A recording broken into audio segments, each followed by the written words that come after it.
There are so many benefits from play, and we are massive advocates in this time before 5 is for play. That is how children learn best. All the research is out, and that is how children learn best.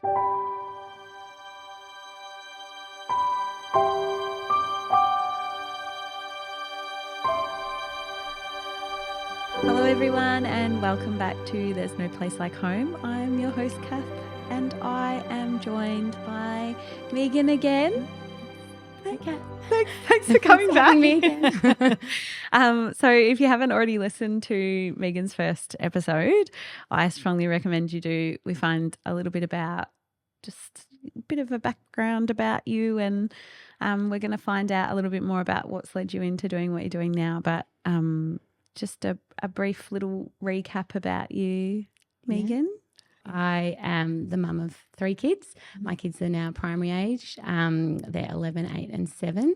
I am a school teacher by training, and I am now the very proud owner of my own little business called Bright Little Sparks, which is a playful learning space just in Hawthorn, so in Melbourne. And we welcome families to our space to engage in playful learning. So I can tell you more about that. There's lots to talk about around this space. There's so much that is so interesting about the space that you've built, Megs. Obviously, it's a very inclusive space. It's incredibly, speaking from my own experience, I bring my kids to you quite frequently. But I'd love to know the inspiration behind Bright Little Sparks. Well, it really came from the kids. So as we've just talked about, I had three kids under 3.5. So I was a teacher at home with 3 tiny children. And at the time when my third came along, we were living away from my support network. We were down in Torquay, and my husband was commuting to Melbourne every day for work. So I was sort of at home with 3 tiny humans to keep alive and engaged. And I definitely felt at that stage that draw to just put the TV on or get the iPad out. I mean, it's even stronger now. This is 8 years ago now. So I, as a teacher, I'm quite a creative person. I love creating learning opportunities for the kids. I love reading. I love all sorts of play. That just came quite naturally to me. So that's what we did. We played, and I set up little play activities for the kids each day. So at this stage, I had he was called Mr. 2.5, and then I had Miss 16 months it was a little Instagram page. So that's where Bright Little Sparks started on Instagram. And at that time, it was kind of a sanity project, to be honest. It kept me sane. It kept the kids busy. And also it was kind of like a little connection to the outside world, because I was sharing my play ideas and you were getting kind of feedback as well. Like, oh my God, that's I'm going to try this. This is great. How did you think of this?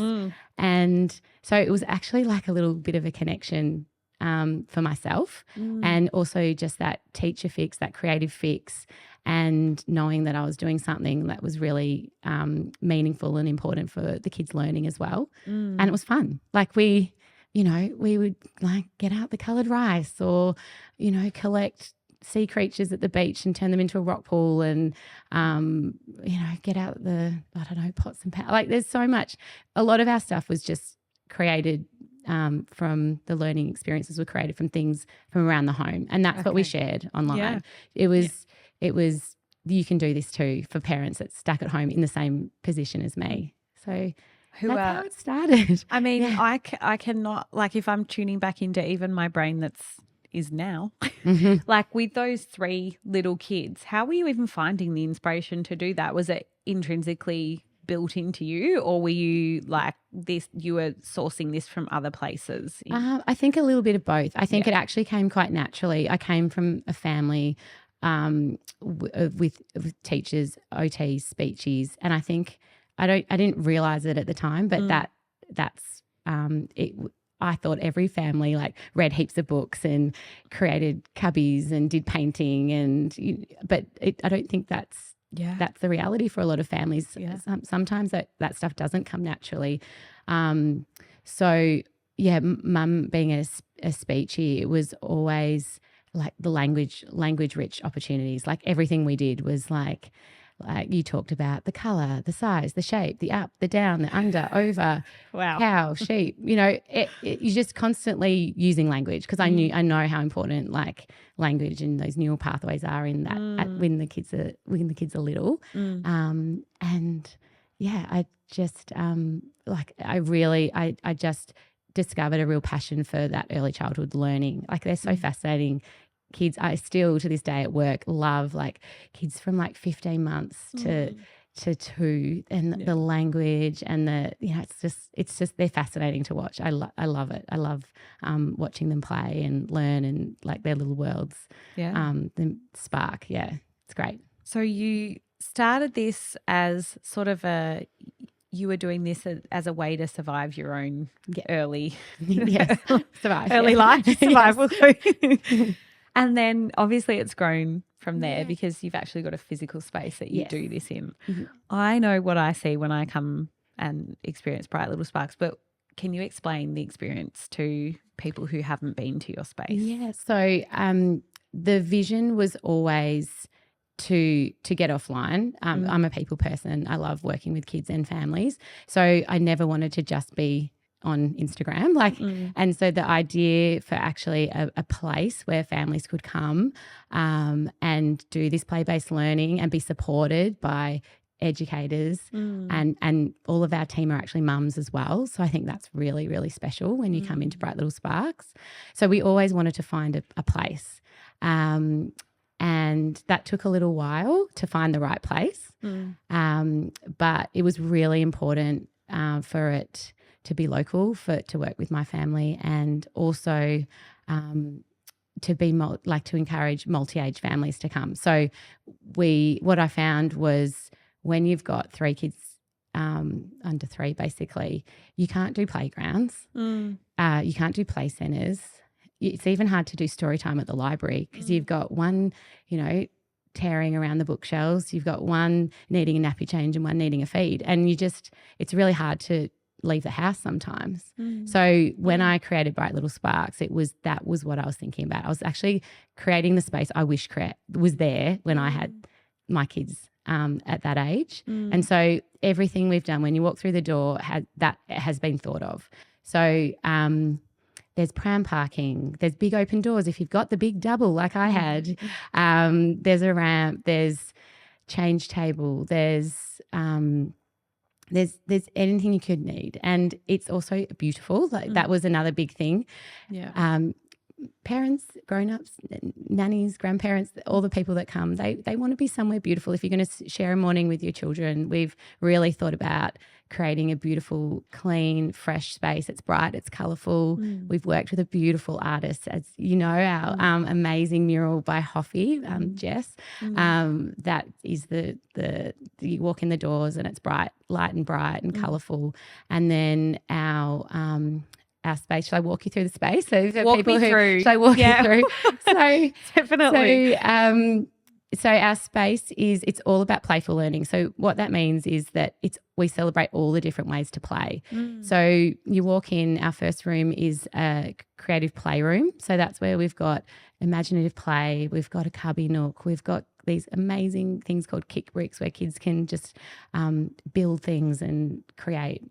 We've got a STEM room, which is for those who don't know, science, technology, engineering and maths. So that's our middle room, and you think, why would you do that with a 1-year-old? But that's where they start that learning so young. So we've got beautiful interactive wall panels. So we've got like car ramps and magnet walls and light up walls. And so these are all really early STEM concepts. So cause and effect, light, shadow, patterns, all these things, and they're just really fun. So the kids don't know that what they're doing is actually, as I said, those neural pathways, they're learning so much as they're playing. And then our final play zone is an art studio, which is where we do messy and sensory play. So that's where Kids can do all sorts of, this is where the mess happens and the magic happens, really. That's what we say. So we've got a big messy art wall. We've got Play-Dohs. We've got all sorts of crafting, building, water play, sensory play, all the things basically you don't want to do at home necessarily. You can come and our team are there to support the learning activities, but then also clean up at the end, which is a magic for parents. It's magic. Yeah, it is. Yeah. Obviously, the ages that come through your door are huge. Yes. So like from what age are you sort of opening your doors? So we have structured classes called All Sparks classes, and a recommended age for that is from 1 to 5 years old. So basically anyone who's not at school, old enough to sit up or pull themselves up and get into it, and then young enough to sort of not be at school. And we often have families that come in that might have a newborn, a 2-year-old and a 4-year-old. And they can come into our space, and our job as teachers is to make sure that each one of those people is looked after, and at the learning activities are catered to them. And we do that on the go because you never know what you're going to get. We actually offer casual classes as well as our regulars who come in on with a term enrolment. So that's the beauty and the challenge for us is to cater for all of those ages. So most of the activities that we do, you can level up or down really easily, and they're super simple. Again, everything that we do in Bright Little Sparks is really accessible and something that then the parents can replicate at home. I love that. So it's really simple. We use lots of recycled, but like our theme this week is It's Not a Box, Not Just a Box, which is one of my favourite books. So we've just got cardboard boxes everywhere, and it's so much fun. And I do believe that kids would leave after a session and see a box at home and go, oh, it's not a box, it's a race car, and jump into some play at home. And I hope that's what we're inspiring. Yeah, I feel like it happens at my house. Yeah, so you're winning there. Little creatives. Yeah. I think some of the key things you've spoken about, obviously play-based learning and what that actually looks like. For you, you've worked in this area now for a little while, and obviously you've got a lot of energy for it. What do you feel like the main benefits are of play-based learning for kids? Oh, there are so many benefits from play, and we are massive advocates in this time before 5 is for play. That is how children learn best. All the research is out, and that is how children learn best. The thing I find also, most daycare and kinders will all have a play-based learning program. But what is really interesting is that the kids are doing that without their parents. So they're there and they get home and they're tired and grumpy, and they miss all the great stuff. The parents miss seeing the amazing, like the eyes lighting up when they discover like, oh, you know, if I hammer this in and this happens, or I've made this, or I've posted that. And that's what we're providing, is an opportunity for parents to actually be part of the play and to actually see what their kids, where their passions lie, what new skills they can do, what language they're developing. So yeah, it's quite a unique opportunity for parents. It's sort of like a license for them just to sit down and play themselves. And the ideas are there. We do all that. We do all the thinking. You know that everything that we have on offer is learning rich, every little place, every little station. And so they can just sit and actually connect and engage with their child, which is very rare, because when you're at home, you're not doing that, are you? You're looking at the basket of washing, you're going, oh gosh, I've got to do that, the dishwasher, get the lunches done. You just don't stop. And I know, like when Bright Little Sparks was, I guess the inspiration behind it was, I remember when my kids were little mums, I said to my mum, I was like, if there's anything you could change from when we were little, what would it be? And that was her answer, was, I just wish I cared less about the house being in a mess and just made a mess with you guys and just didn't, because it's never going to be tidy. But the kids aren't going to be little for long. They're not going to be little forever. Isn't it just such a hard thing to get your head around that? It's like, we know that the time is short, but Yeah. also the things that we prioritize at that time are like, oh my God, but things are chaos and I can't quite deal with that. Yeah. So my absolute love for the space that you've created is how differently the kids interact in the space. Obviously, that's one of my favourite bits. And that no matter how many times people walk in the doors, obviously because you set things up so differently each week as well, but you're never going to do the same thing twice. Yeah. What do you find is the most interesting about welcoming families in and how they interact with your space? Oh, it's so interesting you say that, because we find that that's what is the joy for us, is that the space, some of the say our in our STEM room, the interactive walls are the same, but no child interacts with them in the same way. And it's amazing for us to watch too. And sometimes we've got this light up Peggy wall, which is really cool. You have to have a look at it online. Yeah. And so from teeny tiny babies, they would just pull the pegs out. And then when they're a little bit bigger, they can poke them in. And then when they're a little bit bigger again, they might make patterns, colours. They might sort the colours. And then, we had a little boy come in who went, you know what I'm going to do? I'm going to do my outline. And I was like, oh, wow.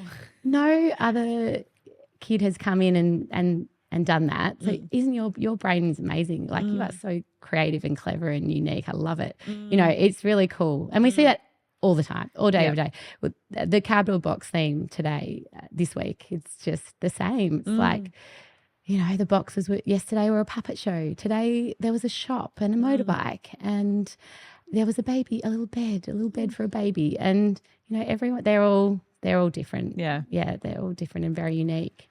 I love that. Yeah.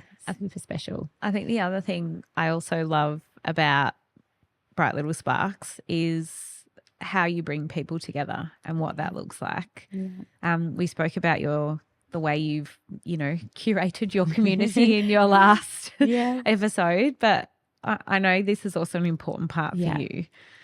It was one of our, like in our mission statement, if I look back at when we were building the business, was to create some connections in the local community. And we find we have parents coming in every week now coming to the same session at the same time, and they're building connections with others that they wouldn't have otherwise. They may not have had a mother's group, or they may have moved since they had their firstborn. We have quite a few stay-at-home dads.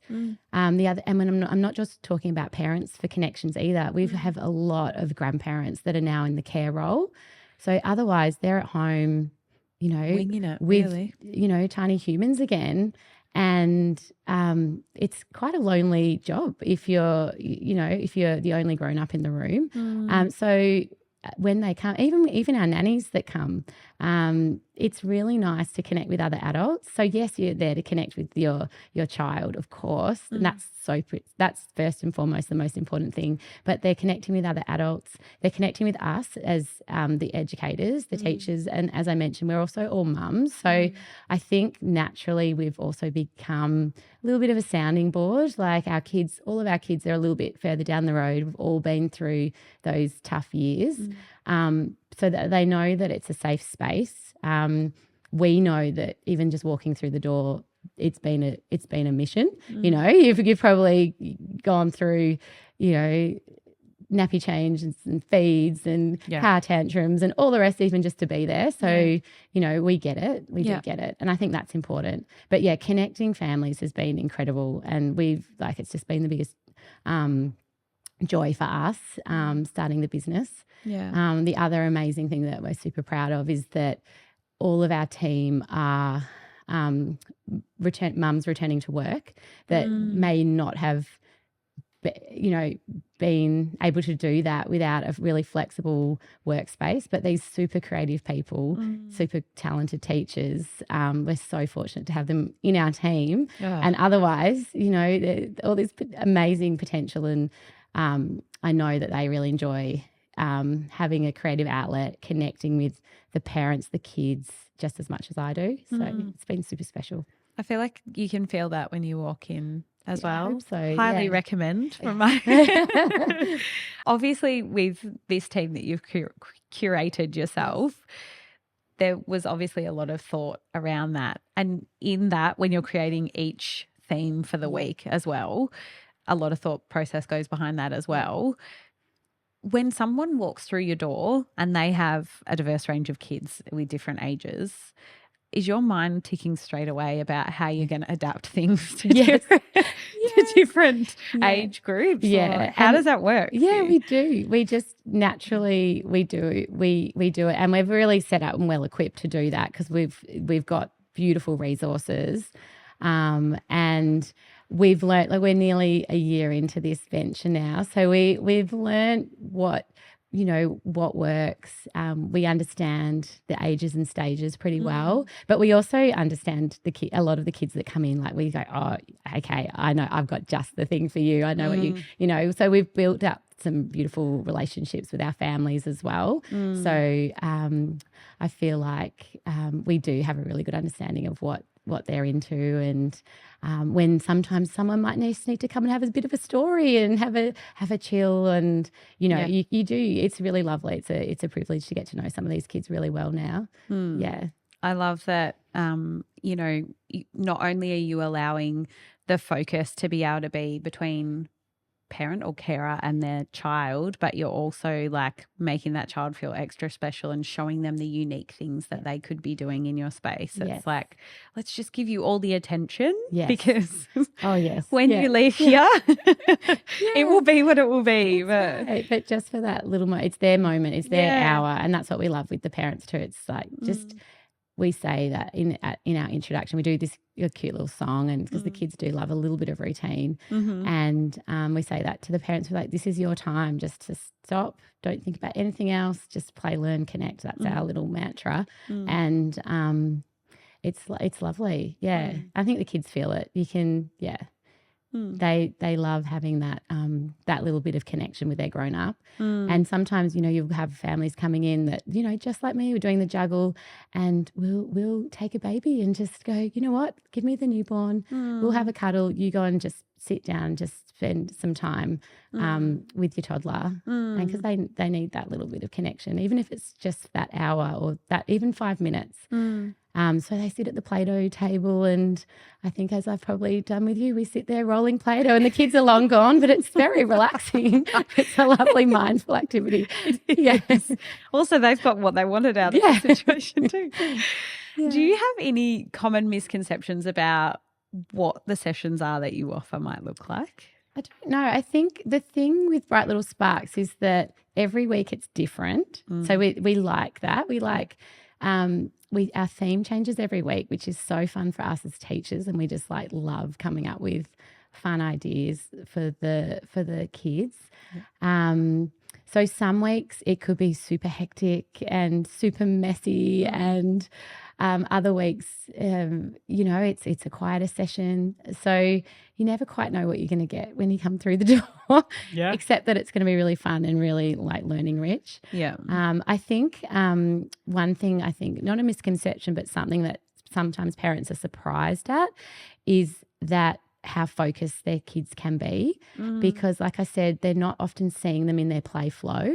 If they're getting into their play flow at kinder or daycare normally, and at home, as many families do, it might be TV or might be just, got to get ready for dinner and the iPad time, or which is, I did it as well. But so the surprise for some families is like, oh my gosh, they literally stayed building, that tower for 10 minutes, or they worked with that other child to create something amazing. And so I think that when the parents are surprised and then see their kids, accomplishing a new skill or using new language or whatever it is, that's really cool. But I wouldn't say it's a misconception, but it's a surprise. It's a surprise. Yeah. What would you say to someone who was looking to bring their child to your space, but they were a bit nervous or unsure about it? Yeah. That's a really good question. And we're really, we're a small business. We're mums. We get it. If you're going to venture out of the house, it's got to be, you want it to be worth it, right? So we are more than happy to pick up the phone. Some families that have particularly anxious kids might come and just do a little walkthrough with us when it's quiet, so they can get a bit of a feel for the space first. We would really love to venture into some sensory-friendly play sessions, and we've been in talks with some OTs about that. But when I designed the space, I had that in mind. So we've got the capacity to sort of dim the lights and tailor a special program. So we're excited about that down the track. But yeah, just come and have a little look, give it a try. As I said, the beauty of the casual classes is that you can just give it a try. You're not.